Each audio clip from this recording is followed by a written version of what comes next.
こんにちは、ハルトです。9ナルトリーのポッドキャストへようこそ。今日は本の要約とレビューをします。幸せになる覚悟、世界は私に優しいは、駅長露食による自己啓発書であり、現代社会の中で自分らしい幸せを見つけるためのヒントに満ちた一冊です。社読時の視点で描かれるこの本は、外部環境に左右されず、自分自身で人生の主導権を握る覚悟の重要性を強調しています。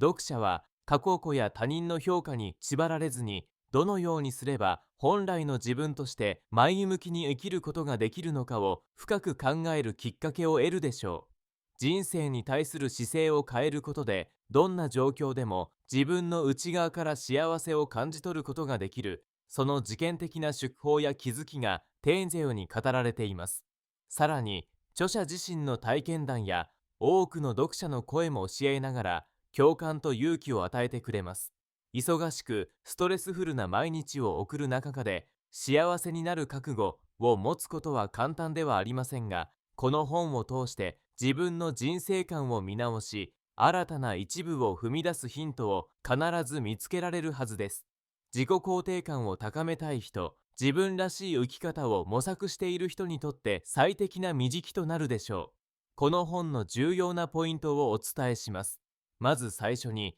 自分自身を受け入れることの大切さ。本書の中核的なテーマの一つは、自分を受け入れるということです。丁重旅書は、自己否定や過去の後悔にとらわれず、ありのままの自分を尊重することの大切さを説いています。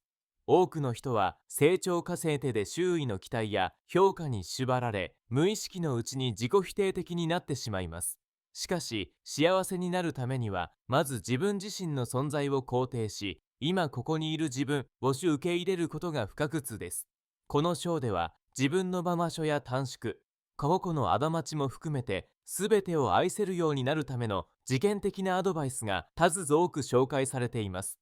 自分自身を愛することで自信が生まれ、他者との良好な関係も築くことができるようになります。これこそが幸せへの第一部であり、日々を丁寧向きに生きるための基礎となります。自分のことを否定しがちな現代人にとって、この教えは深く心に残るでしょう。次に、人生の主導権を取り戻す。他人や周囲の評価に振り回されてしまう、そんな人生を変えたいと願う人に向け、本書は人生の主導権は自分にあるという力強いメッセージを投げかけています。著者は自分の判断や選択を周囲に委ねてしまうことで、本当に望む人生から遠ざかってしまうと警鐘を鳴らします。主体的に生きることの大切さや、その具体的な方法について丁寧に解説しており、自分の人生をしっかりと歩むためには何をしたいのか、どうなりたいのかといった自分の本音に政治になることが必要であると述べられています。また、失敗や他者の批判を恐れず行動する勇気、自分の選択に責任を持つ覚悟が心の自由と幸せにつながることを、著者は体験談とともに具体的に紹介します。このように自己決定権を取り戻すことの意義と事件法が掘り下げられています。さらに、覚悟を持つことで得られる変化、幸せになる覚悟というタイトルに象徴されるように、本書では覚悟という言葉に焦点が当てられます。覚悟とは、困難や変化を前にしたとき、自分の信念を貫く勇気を持つことです。行長読書は、人生の分岐点や日常の小さな選択において、自分が幸せになると決めることで、周囲や状況に左右されなくなる力が備われると伝えています。この章では、実践に覚悟を持って行動した人たちのエピソードや、覚悟がもたらす心理的な変化について詳しく紹介されています。例えば、嫌なことがあった時も自分がどう感じるかを基準に判断することで心がぶれなくなるといった具合です。覚悟を持つことで結果に一喜一憂するのではなく、自分の生き方をあののくことができるようになります。そして自己肯定感と幸せの関係、自己肯定感を高めることが幸せにつながる重要な鍵だと本書では繰り返し説かれています。著者は、自己肯定感が低いと周囲と自分を比べて落ち込みやすくなり、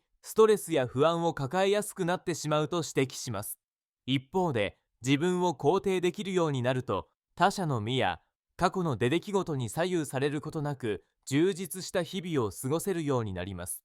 本章では、現状に満足できない時や自信がなくなった時に取り組むべき具体的なメソッドや自己肯定感を育てるための習慣が紹介されています。ちょっとした考え方や行動の工夫が人生全体にポジティブな変化を生み出すと言えるでしょう。最後に、世界は私に優しいという視点。本書の大きな特徴は、世界は私に優しいと視点を持つことです。これは現実の困難や問題から目を背けるのではなく、どのような出来事も自分にとって必要な経験であり、最終的には自分を成長させ、幸せに導くものだと考える姿勢です。著者は、困難や失敗も人生からのギフトと捉え、自分を責めるのではなく、感謝の気持ちを持とうと提案します。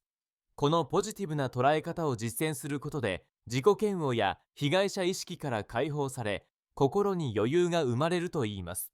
本章では、日常生活で役立つ思考法の数々や弱者自身が苦境を乗り越えてきた経験談が綴られており、どんな状況でも前向きに生きたい人に大きなヒントを与えてくれます。結論として、幸せになる覚悟、世界は私に優しいは、日々の忙しさやストレス、不安の中でも自分らしく幸せに生きるための心の持ち方を教えてくれる一冊です。特に自分を受け入れることが苦手な人、周囲の評価や過去の後悔にとらわれてしまう人、自分の人生をもっと主体的に歩みたいと狙うすべての方に読んでほしい内容にあふれています。本書は単なる自己啓発本ではなく、著者自身のリアルな体験や実験力に基づいて書かれているため、読者がすぐに行動に移すことができる具体性と説得力があります。